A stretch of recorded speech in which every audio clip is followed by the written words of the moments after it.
2 வருஷத்துக்கு அப்புறம் நான் ஒருத்தன பார்த்தேங்க. அவன் யாரு என்னன்னு சொல்றதுக்கு முன்னாடி, நான் சொல்ற அந்த கதைய மட்டும் கொஞ்சம் கேளுங்களேன். இன்னைக்கு நான் நம்மளுடைய இன்ஸ்டிடியூட்டுக்கு போயிருந்தேனுங்களா, இவன் வந்திருந்தாங்க. இவன பார்த்ததுமே எனக்கு ரொம்ப ஹேப்பியா இருந்தது. நான் கிளாஸ் ரூமுக்குள்ள கூட போகல.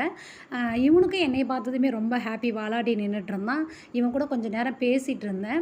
பேசிட்டு சரி சாப்பாடு எதுவுமே இல்லையே, நானும் எடுத்துட்டு போகலைங்க இன்னைக்கு. அதனால சரி இவனுக்கு பிஸ்கெட் வாங்கி போடலாம் அப்படின்னு சொல்லிட்டு பிஸ்கெட் வாங்குறதுக்கு போயிருந்தேன். ரொம்ப பாவமா இருந்தாங்க.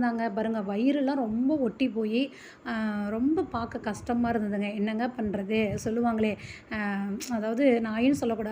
இருந்தாலும் பழமொழி சொல்லுவாங்க, "நாயா பொறந்தாலும் நல்ல இடத்துல பொறக்கணும்" அப்படின்னு சொல்லிட்டுங்க. அது உண்மதாங்க. அப்புறம் நான் எப்பயுமே இவன வந்து நெத்திலாம் நாங்க இப்படி தொட்டு நீவி விடுவோம். அந்த மாரி இவனுக்கு நான் நீவி விட்டேன். அவனும் ரொம்ப ஹேப்பியா இருந்தான். வீட்டுக்கு போடான்னு சொன்னேன் திரும்ப. அவன் போவே இல்லைங்க. என்னைய பார்த்துக்கிட்டு இன்ஸ்டிடியூட்லயே உட்காந்துட்டான்.